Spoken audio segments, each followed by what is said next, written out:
Assalamualaikum warahmatullahi wabarakatuh. Alhamdulillahi rabbil alamin. Wassalatu wassalamu ala rasulillahil karim Sayyidina Muhammadin al-amin wa ala alihi wa sahbihi ajma'in. Wa ba'd.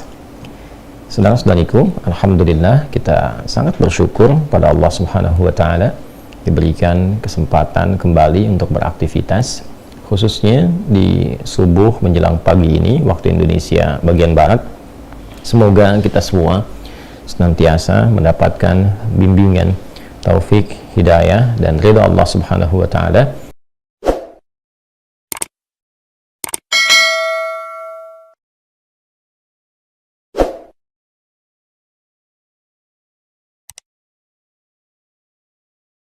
Nah, teman-teman, insya Allah petunjuk yang kita tampilkan di kesempatan pagi kali ini secara cepat dan singkat adalah hal yang terkait dengan kehidupan maliyah, aspek-aspek harta benda yang terkadang beberapa tantangan yang didapati adalah sebagian manusia, termasuk dalamnya umat Islam, terjebak dalam persoalan utang piutang.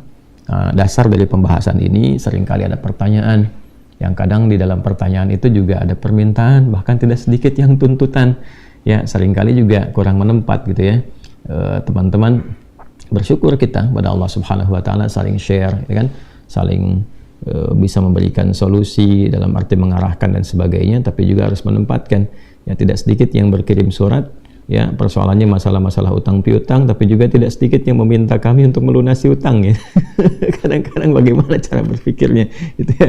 Ya, kita berdoa kebaikan kepada Allah. Cuma saya kan bukan orang-orang yang mendedikasikan hidupnya untuk harta gitu ya. Kita kan untuk mengajar. Karena itu kita berikan panduan-panduannya. Nanti di akhir juga kita bisa rumuskan bagaimana konsep ikhtiar dan sebagainya yang bisa didapatkan. Tapi sekali lagi kita coba hadirkan petunjuknya dulu. Setelah itu mungkin kita ikhtiarkan. Mudah-mudahan Allah Subhanahu wa taala dengan ikhtiar dan keikhlasan yang kita lakukan bisa memudahkan jalan hidup kita, termasuk juga mengentaskan persoalan-persoalan terkait dengan harta benda, khususnya utang piutang. Petunjuk dalam Al-Quran tentang pengentasan utang piutang. Baik, bismillahirrahmanirrahim. Teman-teman, tidak ada satupun persoalan dalam kehidupan yang tidak kita dapati solusinya. Dan betapa berbahagia kita, betapa indahnya Islam, tidak ada satupun persoalan dalam kehidupan kecuali dihadirkan solusi dan jawabannya. Bahkan itu dimulai sejak Nabi Shallallahu Alaihi Wasallam diberikan risalah pertama yang berkelanjutan, sempurna isinya, dan dipraktekkan melintasi zaman. Semuanya sesuai dengan keadaan kita. Dan Masya Allah itu menunjukkan kebenaran risalah Islam. Bukan kreasi Nabi, bukan karang-karang Nabi, tapi memang hadir dari petunjuk Allah Subhanahu wa taala yang mengetahui seluk-beluk kehidupan kita. Nah, terkait dengan utang piutang yang kiranya ada kesulitan-kesulitan tertentu dari sebagian orang untuk bisa mengatasi itu semua, maka kita akan hadirkan beberapa doa-doa yang mengoneksikan kita dengan Allah Subhanahu wa taala yang kemudian kita implementasikan dalam konteks kehidupan kita. Nah, sekarang kita akan masuk kepada zikirnya saja, zikir pengentas utangnya dalam Al-Quran, juga dalam hadis seperti apa. Adapun bab-bab yang kenapa mesti berutang, kenapa begini, kenapa begitu, kita simpan dulu saja ya di pembahasan yang lain, karena nanti ada aspek-aspek juga yang mesti kita gali dalam beberapa hal. Ya, ada proses utang piutang yang dipraktikkan oleh Nabi juga di saat beliau berkehidupan, ya kan? Tapi juga itu diizinkan oleh Allah Subhanahu wa taala untuk memberi contoh kepada kita kapan harus berutang, kalaupun itu mesti dilakukan. Ya, bagaimana cara menutupnya ketika ada kesulitan, bagaimana cara memohonnya. Nah, kita masuk ke level ketiga dulu ya, sebelum nanti insya Allah di lain kesempatan kita lengkapi 1 dan 2 seterusnya. Ini untuk menjawab beberapa persoalan-persoalan yang mendesak kadang-kadang dimintakan kepada kita untuk sharing. Baik, bismillahirrahmanirrahim. Kita mulai urutkan dulu teman-teman dari Al-Quran dan hadisnya ya, kita dalil, kita tunjukkan dulu. Kan temanya itu zikir pengentas utang kan ya, kita turunkan dulu ya, zikir pengentas utang ya. Nah, sebelum ke sini pengentas utang ya, penghilang gitu kan, kemudian juga solusi untuk bisa baik itu melunasi, menyelesaikan dan sebagainya. Saya ingin fokuskan Anda kepada kata zikir dulu ini. Ini diksi yang seringkali ditampilkan oleh para ulama yang memang mengambil dari pengajaran Al-Quran secara langsung dan mencantumkan kata zikir itu sendiri. Ya, teman-teman, dari situ nanti kan kita tahu ada zikir pagi dan petang, gitu kan? Dan isinya kan doa-doa kan? Ya. Nah, zikir itu, zikir dari kata zakara asalnya. Zal, kaf dan ra. Ya, zakara. Kemudian sifatnya yang kita praktekkan ya menjadi sifat keterangan yang melekat dipraktekkan disebut dengan zikir. Ya, zakara yadhkuru zikran. Ya. Ini. Secara bahasa singkatnya seringkali diartikan dengan ingat. Ya. Hal dzakarta syai'a, apakah kamu ingat ya tentang sesuatu itu? Ini. Kalau kita gali lebih dalam, sesungguhnya kata dzakara itu adalah proses mengoneksikan diri kita ya dengan objek tertentu. Ya. Kita ingin mengoneksikan, menyambungkan misalnya keadaan diri kita ya dengan objek tertentu, apakah itu terkait dengan aspek ketuhanan pada khususnya misalnya ingin mengoneksikan diri kita dengan Allah Subhanahu wa taala. Kita sebagai hamba, Allah sebagai Tuhan yang hak misalnya. Ya kan? Maka dalam bahasa Arab bahkan dalam Al-Qur'an konektivitas itu disebut dengan zikir. Makanya kenapa disebut dengan ingat? Karena saat ingat kita terkoneksi kan? Ya kan? Ketika teman-teman ingat kejadian di masa lalu, kita terkoneksi dengan keadaan itu kan? Begitu terkoneksi, maka hadirlah kemudian beberapa gambaran-gambaran dalam diri kita yang membimbing kita untuk bersikap. Ya, antum siapa ya? Oh, ingat nggak? Kemarin kan kita pernah bertemu. Oh iya, begitu kita ingat, akhirnya kan di mana ya? Oh, di tempat ini jam sekian. Maka hadirlah kemudian gambaran-gambaran di benak kita, lalu membimbing sikap kita. Ya, keadaan diri kita untuk merespon, oh iya antum si fulan, lalu kemudian dari situ muncul perilaku-perilaku tertentu.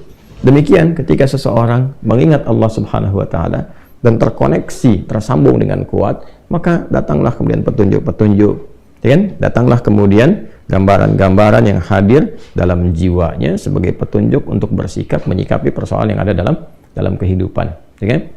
Nah, implementasinya bisa macam-macam teman-teman sekalian, ya. Misal, bisa dalam bentuk sholat misalnya. Ya, karena itu sholat disebut dengan zikir sini. Dalilnya apa? Quran surah ke-20 Thaha ayat ke-14. Itu sholat disebut dengan zikir. Ya. Innani anallahu la ilaha illa ana fa'budni wa aqimis salata li dzikri. Sungguh akulah Allah, Tuhan yang hak, tidak ada Tuhan selain aku, kata Allah. Maka buktikan kebertuhananmu kepadaku dengan menunaikan sholat, sembah aku ya, dan tunaikan sholat sebagai zikir. Nah ini kepadaku yang mengoneksikan engkau denganku karena imanmu. Jadi sholat disebut dengan zikir karena saat sholat kita terkoneksi dengan Allah. Ya, baik. Pun demikian doa. Nah ini doa juga disebut dengan zikir. Nah, doa ya disebut dengan zikir. Karena saat kita terkoneksi ya dengan Allah itu dalam keadaan berdoa. Saat berdoa kan kita nyambung kan, terkoneksi dengan Allah kan, bahkan menyebut namanya ya. Makanya seringkali ada zikir-zikir, azkarus sabah, azkarul masa, zikir pagi, zikir sore, isinya kan doa semua tuh. Ya, kenapa doa disebut dengan zikir? Karena seseorang saat sedang berdoa, dia mengoneksikan dirinya dengan Allah Subhanahu wa taala. Karena itu dalam Al-Qur'an di surah ke-7 khususnya Al-A'raf di ayat ke-205 itu doa disebut dengan zikir. Wadhkur rabbaka fi nafsika tadarruan wa khifatan wa dunal jahri minal qaul. Maka berdoalah, minta, berzikirlah dalam hatimu yang paling dalam. Maksudnya apa? Minta dengan segenap hati, dengan khusyuk. Ya, silahkan disuarakan, minta, tapi tidak harus suara yang berteriak kencang, karena kata Nabi, Tuhanmu itu kan maha mendengar, tidak tuli. Maksudnya silahkan memohon ya dengan suara yang bisa diresapi oleh hati, itu maksudnya. Bukan tidak bersuara ya, dengan bersuara mengeluarkan suara yang diresapi oleh hati. Ya, kalau suara kencang kan hati juga meresapnya kan turun ya, antara lisan dengan hati kan selalu begitu. Kalau ingin beriringan, maka transmisi gelombang itu harus sama antara suara dengan hati disatukan, ketemu tuh di satu titik. Ya, begitu kita keluarkan suara, hati meresapi, kan gelombangnya kan akan sama tuh ya. Ya, nggak terlalu kencang, nggak juga terlalu rendah gitu, akan ketemu di satu titik. Nah, itu yang dimaksud di ayat ini. Ya. Poinnya adalah silahkan berdoa, koneksikan dirimu dengan Allah. Jadi kalau berdoa itu upayakan terkoneksi, bukan cuma sekedar menyebut. Ya. Alhamdulillahilladzi ahyana ba'da ma amatana wa ilaihin nusyur. Doa habis bangun tidur kan? Bangun tidur berdoa. Bukan cuma di lisan, karena doa itu disebut dengan zikir. Ya, jadi upayakan yang dibaca itu terkoneksi, terhubung kepada Allah. Bagaimana bisa terhubung? Kalau imannya jalan, kalau hatinya meresapi itu. Makanya ketika kita berdoa, usahakan itu dalam keadaan sadar. Ya, sadar, jangan dulu sambil ngantuk begini. Nah, kesadaran itu didorong oleh kehusyuan dalam hati. Itu yang dimaksud zikir. Ya, wadhkur rabbaka fi nafsika tadarruan wa khifatan wa dunal jahri minal qaul. Ini gambarannya, teman-teman sekalian. Maka doa disebut dengan zikir karena mengoneksikan seorang hamba dari permohonannya kepada Allah Subhanahu wa taala. Ini ya, kebertuhanan kita kepada Allah, sekaligus memberikan kesan jangan sekedar melafazkan, tapi iringi lafaz kita itu dengan penguatan dalam jiwa kita. Ya, termasuk Al-Quran juga. Ya, ketika kita membaca, baik itu qiraat, ya, bahkan itu tilawah, bahkan itu hafalan. Ya. Qiraat, mana dalilnya misalnya? Qiraat itu sekedar membaca. Bukankah saat kita membaca, merasakan diri kita lebih terkoneksi dengan Allah kan? Ya, tandanya ada ketenangan dalam jiwa kita. Sehingga konektivitas kepada Allahnya lebih kuat. Ya. Apa dalilnya? Quran dalam konteks bacaan disebut dengan zikir. Quran surah ke-15, Al-Hijr. Quran surah ke-15, ayat ke-9. Inna nahnu nazzalna dzikra wa inna lahu lahafizun. Kan kami, kata Allah, dengan keagunganku yang menurunkan Al-Quran kepadamu. Kami di situ ta'zimun nafsi li ta'zimi sya'ni, dengan segala keagunganku, kan? Ya, diturunkan Al-Quran sebagai sesuatu yang dahsyat, istimewa, agung. Ya. Kemudian apa fungsinya? Ya, Quran itu sebagai zikir, nazzalna dzikra, zikra yang mengoneksikan engkau dengan Allah. Jadi kalau kita ingin terkoneksi dengan Allah, mendapatkan petunjuknya, gali banyak Al-Quran. Cara menggalinya bagaimana? Bisa baca dulu. Kalau nggak bisa baca, bagaimana mendapatkan petunjuknya? Setelah itu, nah ini dia. Setelah bisa baca, kemudian secara tematik kita keluarkan apa yang kita butuhkan dari Al-Quran. Ya, solusi apa? Apakah sedang sakit, bagaimana minta kesembuhan? Apakah sedang dilihat tentang piutang seperti bab kita, bagaimana cara mengeluarkan ayatnya? Apakah sedang ada kesulitan tertentu dalam pekerjaan, kehidupan rumah tangga, apa ayatnya? Babnya sudah ketilawah. Karena itu saat tilawah, ya, tuliyat itu kan dibacakan, dipahami, didengarkan, ya, kemudian itu disebut juga dengan zikir. Ya, dari mana taunya misalnya? Ya, kita lihat di Quran surah ketiga Ali Imran misalnya di ayat 191. Tuh. Alladzina yadhkuruna Allaha qiyaman wa qu'udan wa 'ala junubihim wa yatafakkaruna fi khalqis samawati wal ard. Ya, ulul albab itu siapa ulul albab? Orang yang paham sesuatu pada intinya. Dari mana bisa paham? Karena dia terkoneksi dengan Allah. Dia sering tilawah, sering berpikir, merenungkan sesuatu, meriset, membawa petunjuknya. Karena itu ketika dia meriset, terkoneksi dirinya dengan Allah. Ya, minta petunjuk, bertambah keimanan. Nah, tentang penambahan imannya terkait dengan tilawah itu ada di Quran surah ke-8 misalnya ayat kedua. Dibuka dengan iman, diakhiri dengan tilawah. Innamal mu'minuna alladzina idza dzukirallah wajilat qulubuhum wa idza tuliyat tilawah alaihim ayatuhu zadathum imana wa ala rabbihim yatawakkalun. Jadi orang beriman tuh, insan beriman tuh ukurannya kalau disebutkan nama Allah ada konektivitas. Ya. Nah, nanti ada jawaban dalam hatinya, konfirmasi. Setelah itu dia bertilawah, begitu dibacakan ayat-ayat kepadanya, kan itu dibacakan saja bertambah imannya. Ya. Kemudian setelah itu apa? Konektivitasnya terjalin kuat, wa ala rabbihim tawakkalun. Demikian juga dengan hafalan. Jadi kalau kita sudah bisa baca, kemudian kita tilawahi, nah ada ayat-ayat yang kita praktekkan, dengan apa caranya? Ya dihafal, ya kan?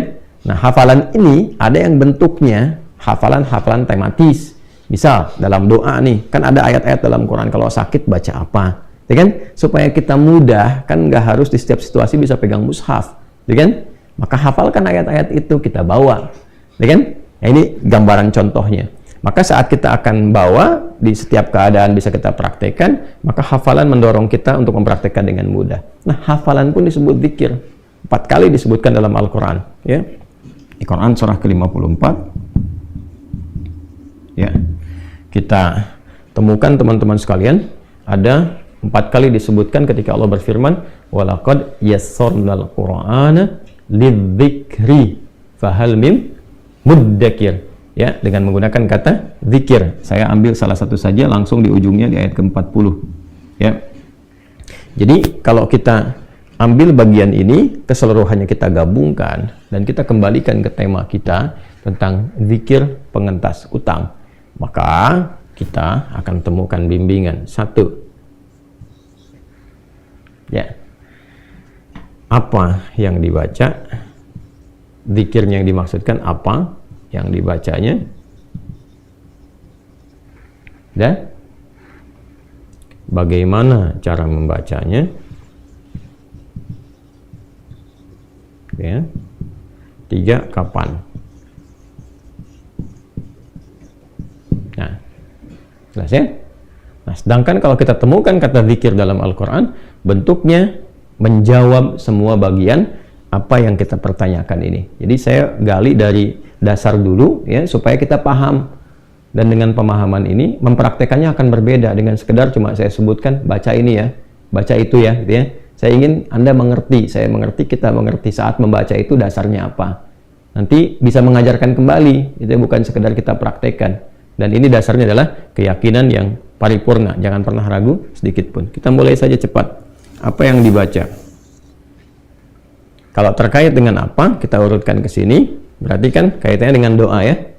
Baik ya, zikir diantara maknanya adalah doa. Doa apa yang dibaca, yang diberikan petunjuk dalam Al-Quran, setidaknya untuk pengentasan utang piutang, ya kan? Itu gambarannya.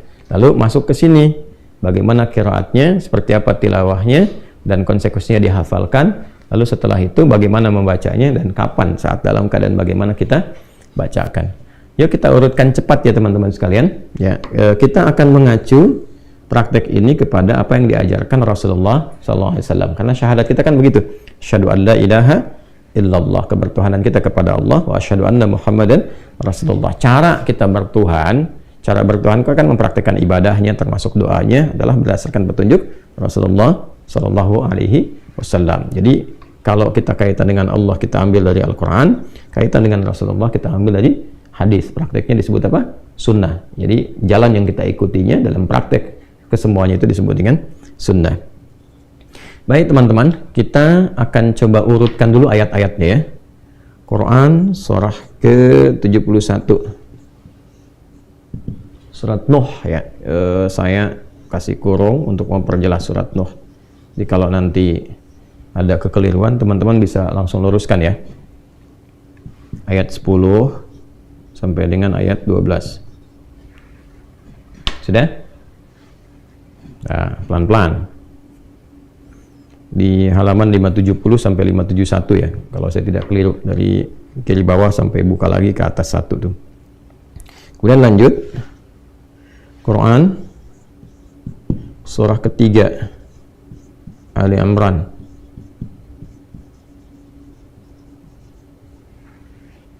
ayat 26 ya, pelan-pelan ya. Kemudian Quran surat pertama Al-Fatihah ya, sebagai penutup ayat 1 sampai 7. Dan nah sekarang praktek hadisnya.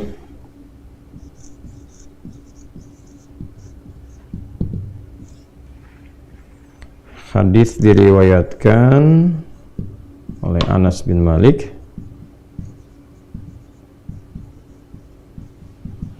diteruskan oleh Al-Mundhiri. Saya tuliskan diteruskan ya. Ya, kalau cuma dikasih kurung nanti salah persepsi. Oleh Al-Mundhiri Itu bisa dicek teman-teman. Kemudian ditemukannya, ini tekan ke atas, ditemukan di kitab Al-Jami' As-Shaghir, Jami' As-Shaghir karya Imam At-Tabrani. Imam At-Tabrani, nomor hadis 558. Yang mendapatkan pengajaran tentang doa ini adalah sahabat Mu'adz bin Jabal. Jadi kita lengkapi sampai ke sirahnya. Ya, jadi kalau kita nanti cari, kita temukan kitabnya di mana? Ini Al-Jami' As-Shaghir nomor hadis 558. Rawinya siapa? Anas bin Malik. Yang meneruskan siapa? Al-Mundhiri. Yang mengalami siapa? Mu'adz bin Jabal radhiyallahu taala anhu. Nanti ini bisa dilacak. Itulah indahnya dalam Islam. Dalil ada, transmisi urutannya ada, terus bukti sejarahnya ada. Kan dilacak orangnya ada. Mu'adz ada enggak? Ada. Imam Tabrani ada enggak? Ada. Kitabnya juga ada. Al-Mundhiri ada enggak? Ada. Anas bin Malik ada. Di sirah bisa dilacak. Kejadiannya bisa ditemukan. Kapan, dalam keadaan apa, seperti apa. Itu indahnya dalam Islam. Ini nggak ada satupun persoalan kecuali ketika dijawab itu sanadnya tersambung semua. Itu prakteknya ada. Dan ini bukan rekayasa gitu. Itu indahnya dalam Islam, itu komplit semuanya. Ya. Yuk kita teruskan dulu teman-teman sekalian ya. Saya akan keluarkan dulu dari sisi Al-Qur'annya untuk membuka, lihat urutannya ya. Pertama Quran surah 71, surat Nuh ayat 10 sampai 12. Ya. Ini amalannya kita turunkan dalam bentuk amalan dulu ya. Satu, istighfar. Istighfar. Dah? Tas ya. Dalilnya apa? Ini Quran surah Nuh surah 71 ayat 10 sampai 12. Faqul tastaghfiru rabbakum innahu kana ghaffara yursilis samaa'a 'alaikum midrara wa yumdidkum bi amwalin wa banina. Ya kan? Nah, ini dia poinnya. Wa yumdidkum bi amwalin, dan melapangkan urusan hartamu. Ya. Di ayat yang ke-12, koneksinya ayat 10. Terus intinya di ayat ke-12-nya. Faqultu astaghfiru rabbakum, maka aku dengan mengatakan, ini lisan Nabi Nuh yang disampaikan oleh Al-Qur'an, bagaimana Nabi Nuh mengajak umatnya untuk memperbaiki diri, mengoneksikan kembali diri mereka kepada Allah, bertobat, ya, memperbanyak istighfar karena salahnya banyak. Nah, kemudian apa manfaat dari istighfar itu? Maka hal-hal yang terkait dengan kesulitan hidup kita, baik terkorelasi dengan alam misalnya, ya ini kaitan dengan hujan, yang ayat 11-nya, hujan misalnya belum turun, kemarau dan sebagainya, boleh jadi ada keadaan yang tidak terkait dengan alam saja. Alam kan yang menundukkan Allah. Coba dicek, boleh jadi mungkin ada perilaku masyarakatnya yang tidak Allah sukai, sehingga tertahanlah kemudian ya rizki dalam bentuk hujan itu dan tidak mengalir, sehingga diminta hamba itu terkoneksi kembali dengan Allah. Makanya kan ada salat istisqa kan, salat meminta hujan kan. Salat itu apa? Mengoneksikan kita dengan Allah. Dan diawali dengan apa semua itu? Dengan istighfar, dengan taubat dulu. Mungkin ada yang salah kan, yang Allah tidak sukai, ada dosa-dosa kumulatif tuh kan. Nanti ujiannya tuh pelan-pelan tuh. Alam tuh kalau bergerak itu kan nggak mungkin bisa bergerak kecuali atas izin siapa? Ya, izin pemiliknya. Izin yang punya, yang mengaturnya. Kan Rabbul Alamin itu yang merawat, mengatur. Alhamdulillahi Rabbil Alamin. Kita bersyukur dengan menjaga alam dan sebagainya. Ketika manusia berbuat kerusakan, kan, maka Allah berkehendak supaya kembali dijaga lagi. Ada banjir, ada hujan, likuifasi, macam-macam. Itu kalau kita urutkan tuh, bukan hanya persoalan alam saja, ada tangan-tangan manusia berperan di situ yang merusak. Sehingga alam menyeimbangkan kembali. Nah, keseimbangan itu kan hukum Allah, Allah yang mengatur. Ya, bagaimana cara menyeimbangkannya tuh? Nah, dalam konteks ini, istighfar, mengoneksikan diri kita kepada Allah itu insya Allah dengan izin Allah Subhanahu wa Ta'ala melapangkan keadaan-keadaan termasuk terkait dengan kemarau berkepanjangan, ya, belum turunnya hujan. Nanti cara prakteknya bisa dengan memperbanyak, bisa dibawa dalam salat, ya kan? Nah, ini poin pertama kan, dalam salat kita istighfar juga kan? Ya, subhanakallahumma rabbana bihamdika Allahumma ighfirli. Dalam duduk di antara sujud, Rabbi ighfirli, ya kan? Warhamni wajburni dan seterusnya. Itu yang dibawa dalam praktek salat. Bacaannya sudah ada, contohnya sudah ada. Kalau tidak di dalam sholat, ya kita perbanyak istighfar yang bisa kita lakukan. Astaghfirullahaladzim, astaghfirullahaladzim, astaghfirullahaladzim. Kalau mau kita bawa dengan suasana kita yang mungkin banyak karena salah melangkah, ya terjebak dengan riba, karena salah bertindak, hanya ingin flexing, ya, kemudian tiba-tiba pinjam ini, pinjam itu, utang sana, utang itu, ya kan? Akhirnya terjebak dan sebagainya. Salah tuh istighfar. Astaghfirullahaladzim. Karena merasa salah, bisa kita lengkapi. Astaghfirullahaladzim alladzi la ilaha illa huwal hayyul qayyum wa atubu ilaih. Itu kan? Astaghfirullahaladzim alladzi la ilaha illa huwal hayyul qayyum wa atubu ilaih. Maka apa korelasi istighfar itu? Ya, terkait dengan persoalan harta benda, sehingga kita mendapatkan kelapangan untuk bisa mengentaskan persoalan tentang piutang. Ayat 12-nya, wa yumdidkum bi amwalin. Maka Allah akan melapangkan kepada kalian bi amwalin, ya, dengan harta benda yang melimpah. Itu kelapangan harta. Kelapangan harta.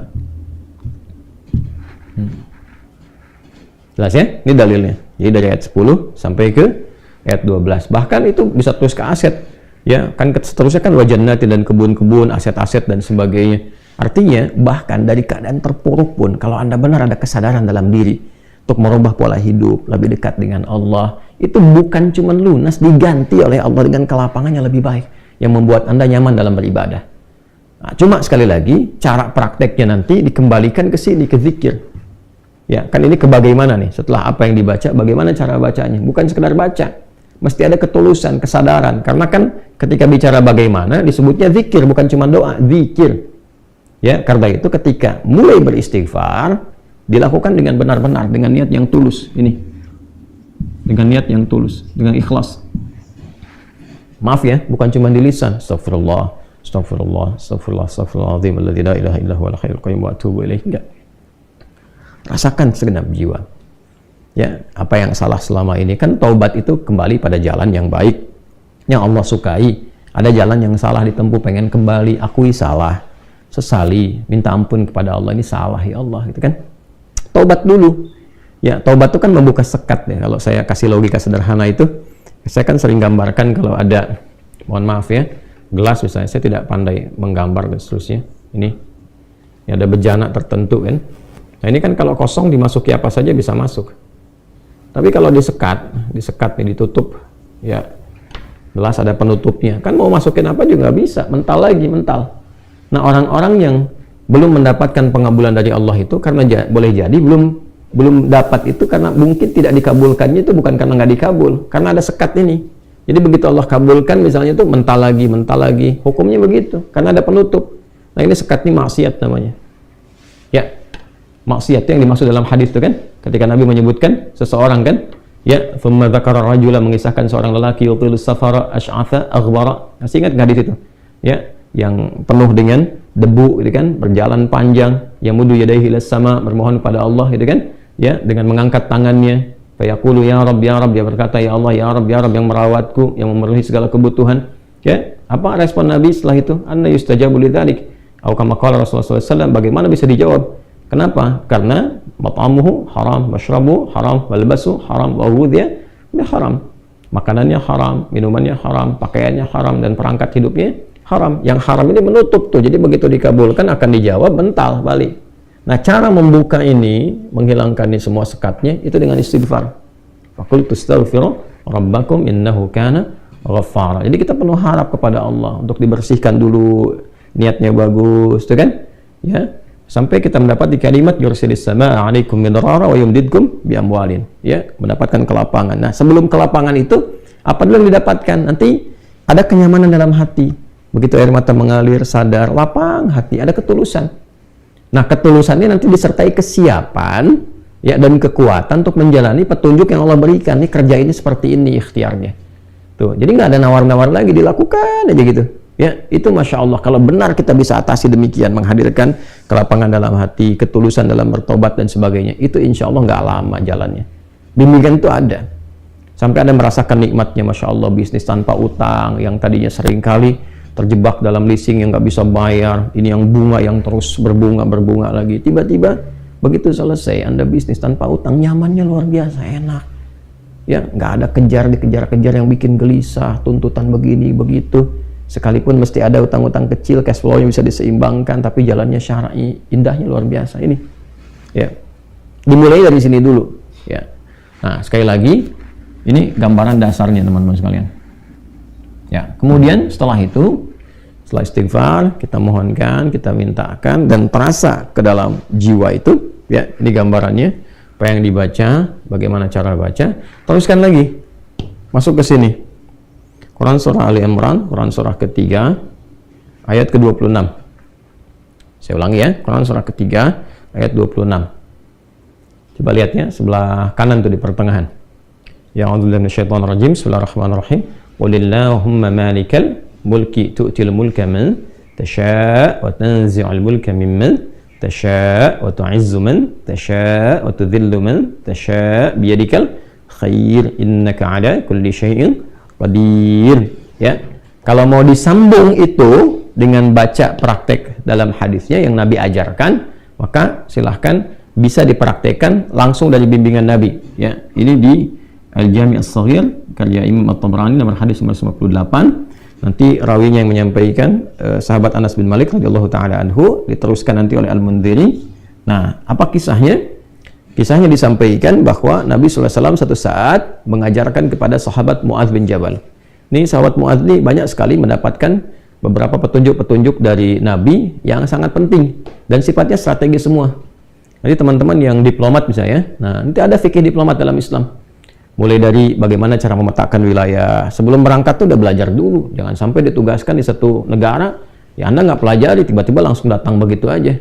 Ya, saya seringkali memberikan masukan pada teman-teman diplomat yang bertemu, jangan sampai terjadi ditugaskan di satu negara, bahkan nggak bisa bahasa negara itu. Tugaskan di Arab, nggak bisa bahasa Arab. Tugaskan di Brazil, nggak bisa bahasa Amerika Latinnya misalnya. Ya kan? Tugaskan di Jepang, nggak bisa bahasa Jepang. Sebelum berangkat pelajari dulu di mana ditempatkan. Kursus belajar dulu, praktekkan. Ya, jangan sampai nanti berangkat di tempatnya yang dipakai cuma satu bahasa aja. Memang bahasa Inggris kan global, tapi kalau kita tahu bahasa daerah itu lebih efektif tuh komunikasi. Ya, nah ini gambarannya itu Mu'adz itu banyak dapat dari Nabi itu. Sebelum berangkat ke Yaman, Nabi berikan dulu petunjuk, ini mitigasi dulu wilayahnya. Kamu akan temukan golongan ini, golongan ini, golongan ini. Kalau bertemu dengan yang ini, sikapnya mesti bagaimana? Ya, bagaimana cara menyampaikan pesan-pesan itu sehingga diterima dengan baik, dengan nyaman, dengan matang. Hasil mitigasi Mu'adz bin Jabal itu nanti akan diteruskan kemudian di era setelahnya. Ya, cuman tugas aja tuh sebagai diplomat. Tapi setelah itu di eranya Umar bin Khattab ditempatkan sebagai gubernur beliau. Ya, di era itu yang bisa mengentaskan kemiskinan. Karena apa? Ada riset sebelumnya. Ya, dan jadi ya perwakilan wilayah di situ. Yaman kan pada masa-masa itu adalah bagian provinsi bahkan. Umar bin Khattab naik jadi khalifah, pemimpin tertinggi, Mu'adz bertugas untuk memimpin wilayah Yaman dan mengentaskan kemiskinan dalam jangka waktu yang sangat singkat, 3 tahun saja. Hasil dari itu semua. Ya, Anda diplomat, begitu punya pengalaman, sesaat jadi dubes, jadi lebih baik. Nah, di antara pelajaran yang pernah disampaikan oleh Nabi, yang diajarkan kepada Mu'adz bin Jabal, ya Mu'adz, atau kama qala Rasulullah sallallahu alaihi wasallam, wahai Mu'adz, wa'allimuka du'aan, aku akan ajarkan kepadamu satu doa. Ya, dan jelas kalimatnya. Bisa mengentaskan kesulitanmu, utang-utangmu, dain kalimatnya tuh. Walaupun itu sebesar Jabal Uhud, Gunung Uhud. Ya, Masya Allah.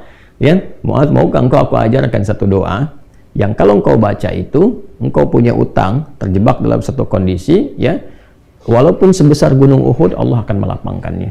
Ya, teman-teman yang pernah umrah, pernah haji, tahulah seperti apa Gunung Uhud itu. Ya, panjangnya luar biasa dan seterusnya. Itu ilustrasi. Ya, bukan berarti harus segunung Uhud begitu, gambarannya sebanyak apapun. Kalau benar-benar kita terkoneksi dengan Allah, bukankah Allah Maha Kaya, Maha segalanya, yang mudah mengangkat, mudah menurunkan, mudah memberi, mudah juga menghilangkan sesuatu, mengangkat yang baik, memberi yang baik, menghilangkan yang buruk, gitu kan?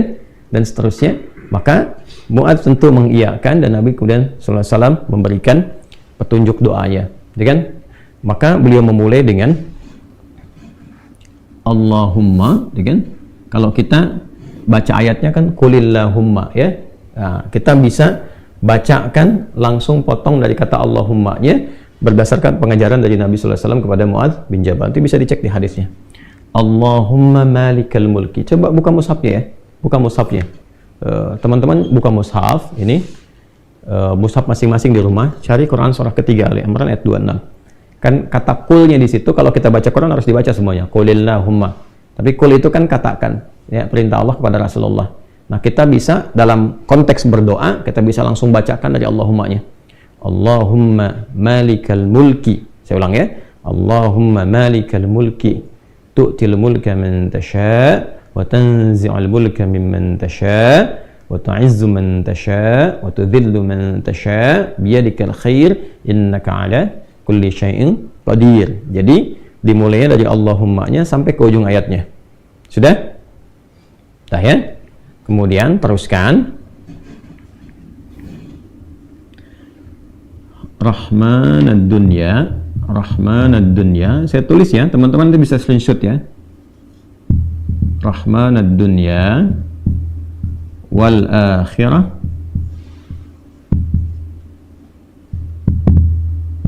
Rahmanad dunya wal akhirah wa rahimahuma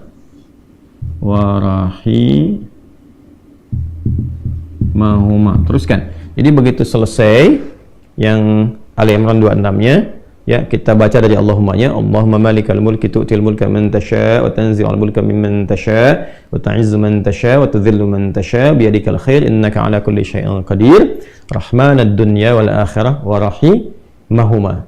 Jelas ya? Tu'ti hima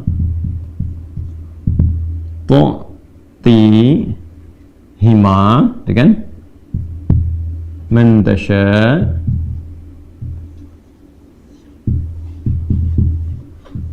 dah wa tamna'u minhuma man tasha.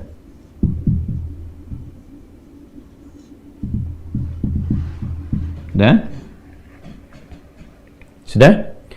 Rahmanad dunya wal akhirah wa rahimahuma, asalnya ya Rahman, ya Rahmanad dunya wal akhirah. Karena kita ingin cepat. Biasanya kan orang memohon tuh kalau punya utang pengen cepat dilepaskan kan, maka caranya biasanya dilepaskan huruf ya-nya dan menunjukkan ini fathah untuk menunjukkan ada ya sebelumnya.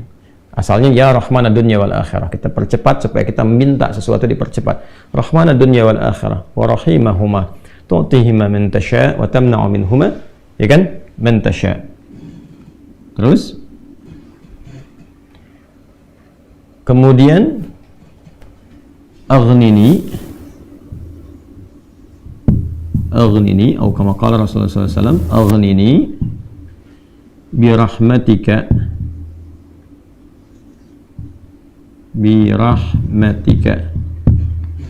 sudah? Aghnini birahmatika, nih yang saya garis bawahi. Sudah? An rahmatin man siwak, atau kama qala Rasulullah SAW.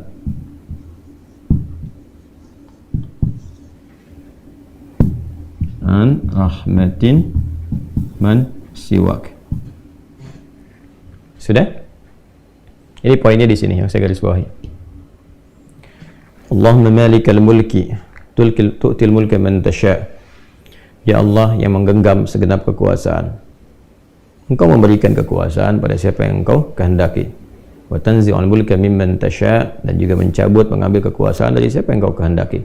Wa tu'izzu man tasha, Engkau mengagungkan, mengangkat siapa yang Engkau kehendaki. Wa tudhillu man tasha, dan Engkau bahkan merendahkan di antara makhlukmu yang Engkau kehendaki sesuai dengan hukum-hukum-Mu. Biyadikal khair, segala ketetapan kebaikan dan segala kemuliaan ada dalam ketetapan-Mu. Innaka ala kulli syai'in qadir, hanya Engkau yang paling kuasa untuk menetapkan segala hal. Rahmanad dunya wal akhirah, ya Allah yang maha pengasih, yang sempurna kasihnya dalam urusan dunia dan akhirat. Wa rahimahuma, dan sempurna kasih sayangnya dalam segala urusan dunia dan akhirat.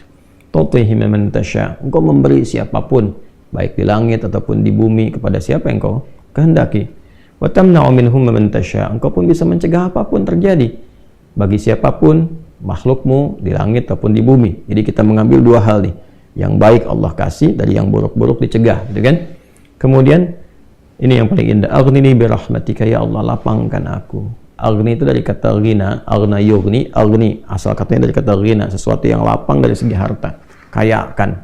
Kadang diambil majas untuk mengayakan hati. Di sini maksudnya ke materi. Kayakan aku ya Allah, berikan aku kecukupan yang melapangkan aku, ya kan, dari urusan-urusanku. Maksudnya ini terkait hutang. Bi rahmatika, dengan rahmatmu. Ya, ini bahasanya indah sekali, ini balaghahnya tinggi banget ya. Ya, kalau kita ambil ke bahasa kita kan begini. Ya Allah, yang paling sayang kan Engkau. Yang paling punya kan Engkau. Yang menguasai dunia dan akhirat kan Engkau. Yang memiliki kebaikan kan Engkau. Yang mencegah dari segala yang sulit pun kan Engkau. Yang punya solusi semuanya Engkau.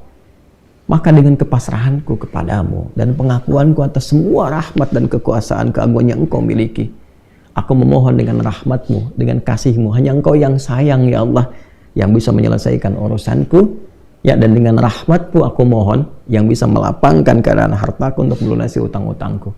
Kalau aku memohon kepadamu saja dengan segala kasih sayangmu, kepada sifat sayangmu, ya kan? Kalau aku memohon dengan segala sayangmu belum kau kabulkan, maka kepada siapa lagi aku mesti mohon? Sedangkan kau yang paling sayang kepadaku.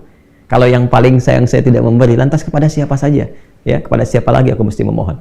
Maka aku mohon ya Allah, lapangkan keadaan diriku dengan sayangmu itu, sehingga aku tidak memohon dan meminta lagi kepada selainmu. Ini, ya, aghnini birahmatika an rahmatin man siwak. Ya Allah, semua orang sudah mengatakan nggak bisa, ini nggak mungkin, ini nggak mau, itu tidak. Maka aku memohon kepada yang paling sayang kepada aku.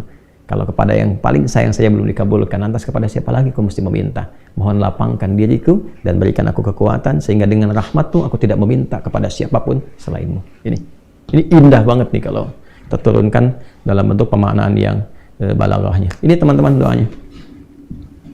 Ya. Setelah itu akhirnya dengan Al-Fatihah. Fatihah itu pahalanya banyak banget, kan? Di antara namanya, selain pahala itu juga ada fungsi-fungsi fadilahnya, keutamaannya. Ya, apa di antara fungsi keutamaan fadilah itu disebut juga dengan Al-Kafi, Asy-Syafi, yang mencukupkan segala hal, kan? Yang dengan izin Allah bisa menyembuhkan, karena intisari Quran itu ada di Al-Fatihah. Maka diakhiri dengan Al-Fatihah, kemudian setelah itu tutup dengan sholawat. Tutup dengan sholawat. Nah, nanti ada hadis lain yang mengajarkan kaitan antara hutang dengan memperbanyak sholawat kepada Nabi Muhammad sallallahu alaihi wasallam. Ya. Nah, salawat ini juga penting teman-teman sekalian, diperbanyak di akhir ya. Jadi setelah baca tadi Quran surat Nuh, Ali Imran, ya, istighfar dulu. Jadi kalau kita rumuskan kan ketemu 5 kan? Ya, dari mulai kita istighfar dulu dengan segala ketulusan, dalilnya surat Nuh itu, kemudian di surah Ali Imran kita bacakan, terus praktek doanya kita temukan. Setelah itu Al-Fatihah.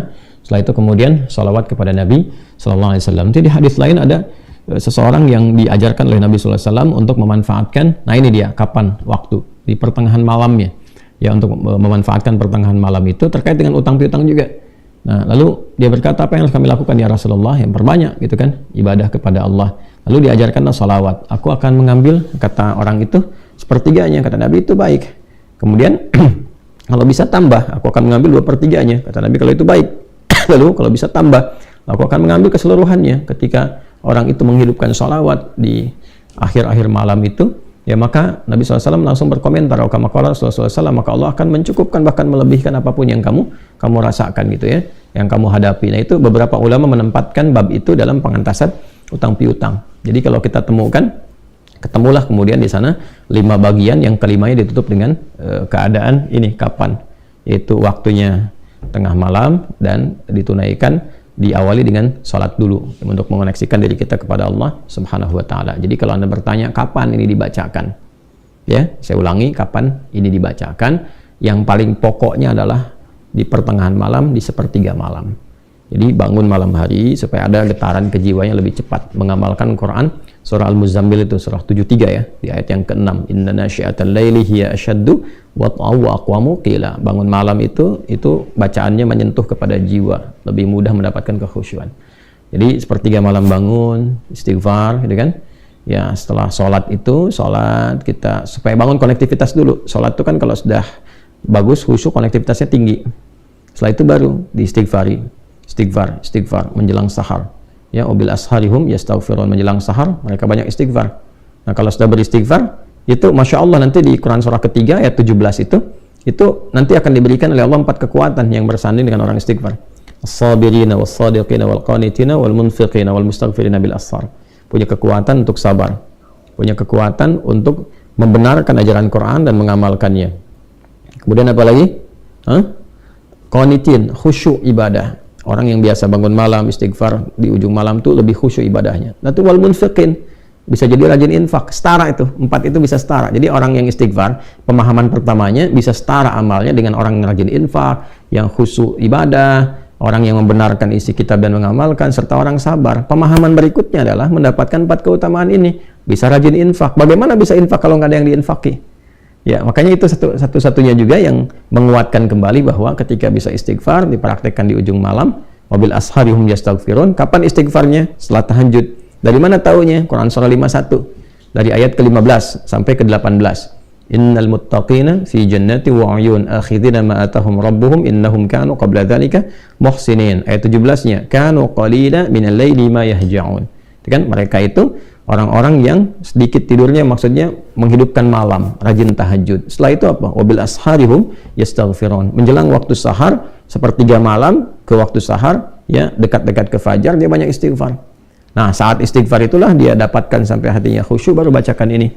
Ya Allahumma malikal mulki tu'til mulka man tasha' wa tanzi'ul mulka mimman tasha' wa tu'izzu man tasha' wa tudhillu man tasha' biyadikal khair innaka 'ala kulli syai'in qadir arhamanud dunya wal akhirah. Itu tulisan ke sana. Wa rahimahuma tu'tihuma man tasha' wa tamna'u minhum man tasha'. Kemudian teruskan langsung ke bawah. Aghnini bi rahmatika an rahmati man siwak. Minta kepada Allah. Ya, setelah itu boleh sertakan kemudian bahasa-bahasa kita minta. Terus baca Al-Fatihah, tutup dengan salawat kepada Rasulullah sallallahu alaihi wasallam. Ya, itu dibiasakan.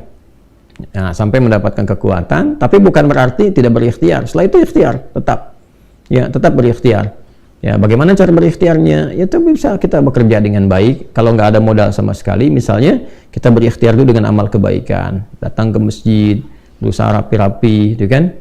Kemudian kita lihat ke DKM-nya, misalnya mengajukan dulu permintaan, nggak usah banyak-banyak pinjamnya, pinjamlah misalnya 100.000, 200.000 atau 500.000. Kemudian setelah itu cari peluang-peluang, misalnya di majelis-majelis ilmu kan banyak orang belajar itu, ya belilah modal tertentu, beli makanan atau minuman, terus kontak ke DKM-nya sampaikan, ya supaya nanti ada sinergi antara jamaah dengan yang dagang, bicara dengan baik-baik sehingga nanti diumumkan, ustadznya juga menyampaikan, berikan kelapangan kepada teman-teman yang sedang misalnya mencari rezeki berjualan, dapat dari situ, tambahkan lagi berdoa. Bisa jadi tiba-tiba Allah berkehendak menggerakkan orang-orang tertentu yang baik dan sebagainya, ya kan?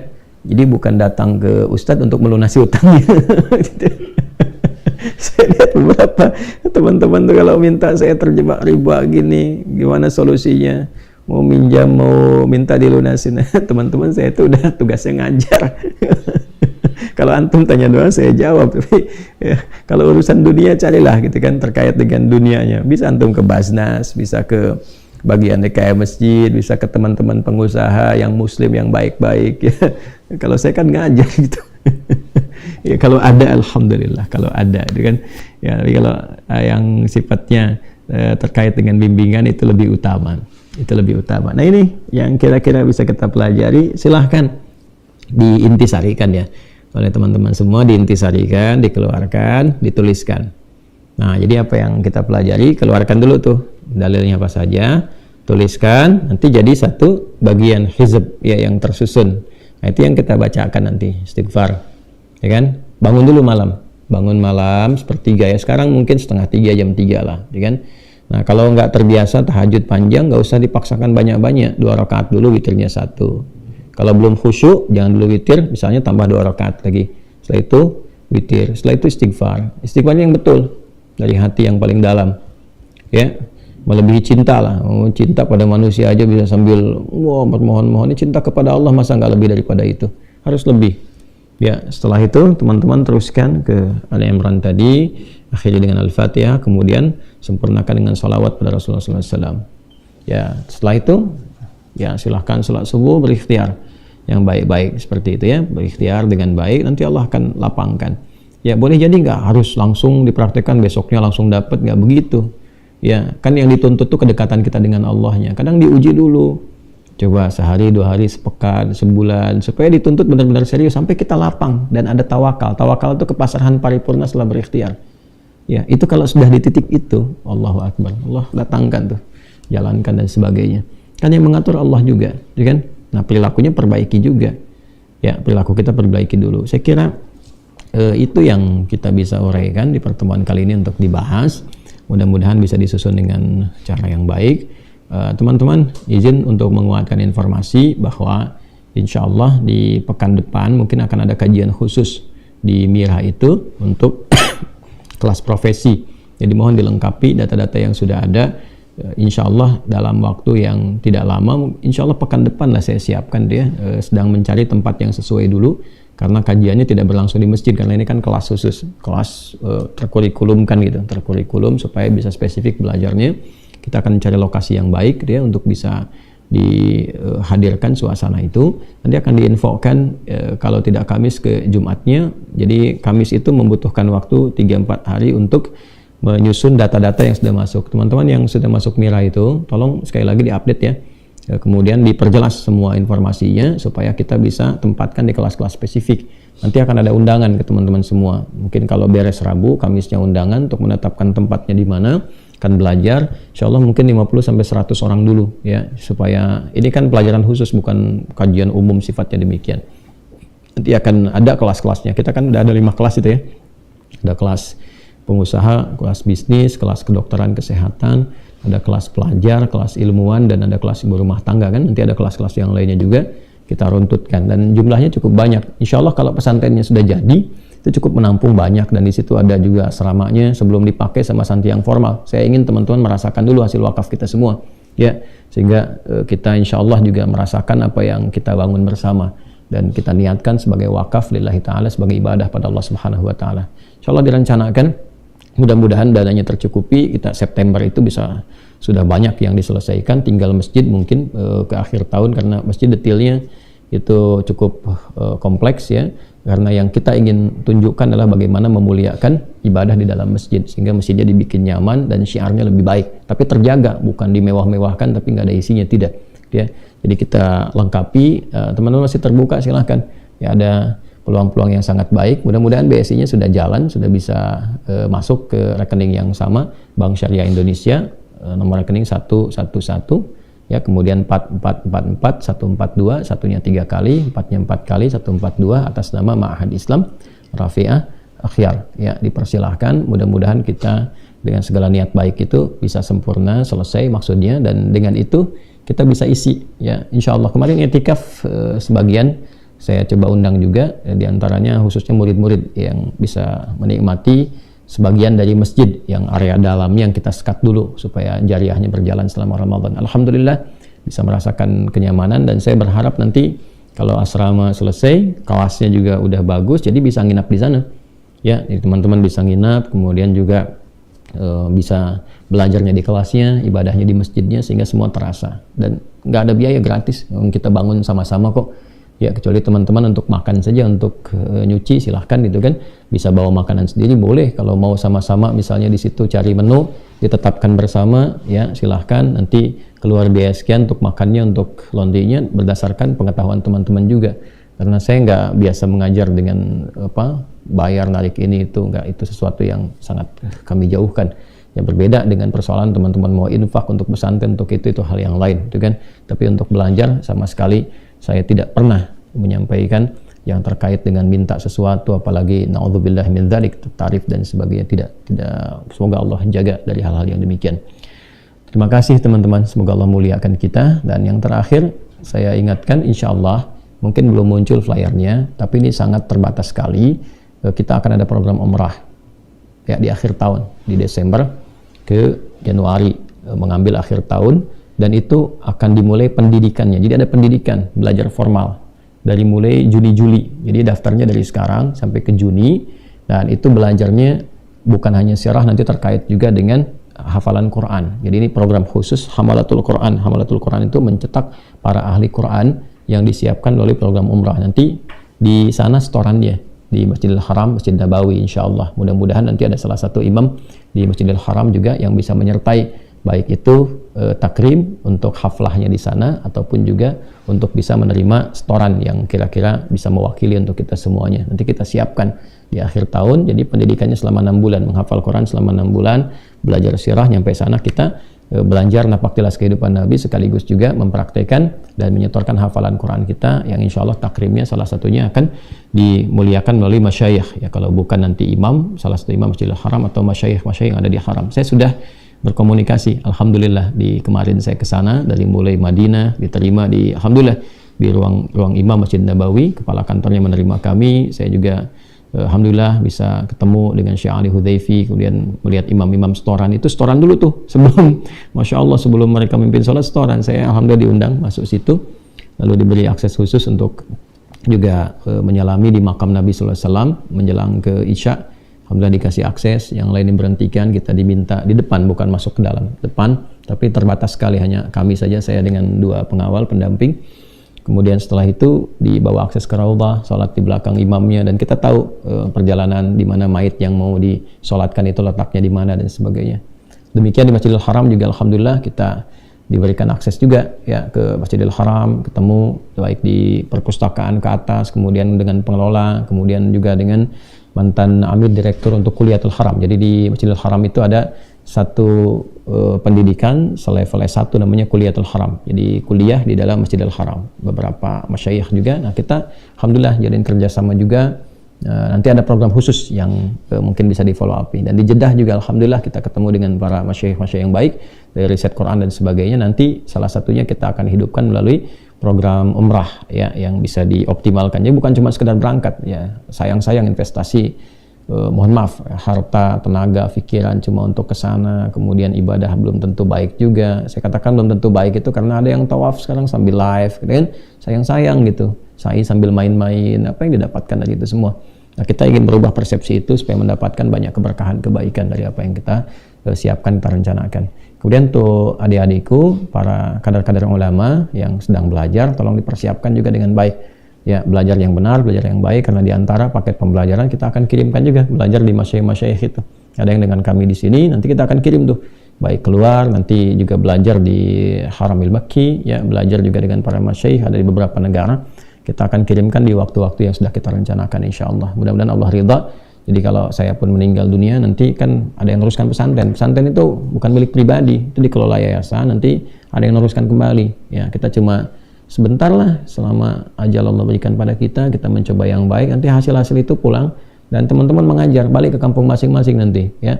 Silakan mengabdi di MUI, bimbing masyarakat, dan ikhlaskan niat karena Allah, yang ikhlas, supaya jadi hujjah kita saat kembali kepada Allah, dan mudah-mudahan diperkenankan berjumpa dengan Rasulullah SAW.